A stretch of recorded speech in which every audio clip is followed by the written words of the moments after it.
Phải cầm bên lại liền đó phải cầm lại giật bị cầm với vậy đặt cho khán lừa về đặt sợ về rồi là bro đồ với đà bro với nhá xong đà baby nha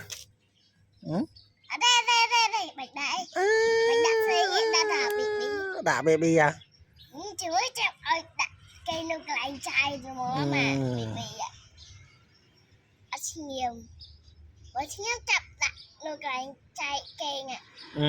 chặt đã lên chê kia nha từ kia mà chê rồi baby anh bạch cây cho mỗi một phe ai tia đây là anh đấy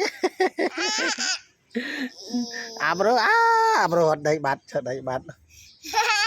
anh phát ai đi là chặt chết đấy mình người ta tiền đây không khang mới chứ không khang thì mà cầm tiền tới đặt tôi về đặt cái tôi chập chuyện về chân ngọc ơi chặt đây mà ta chập mất đây về mới sinh ta chập thầy kia cái thầy kia lên thì tôi bắt lột bạc cái từ một kỳ là cái chữ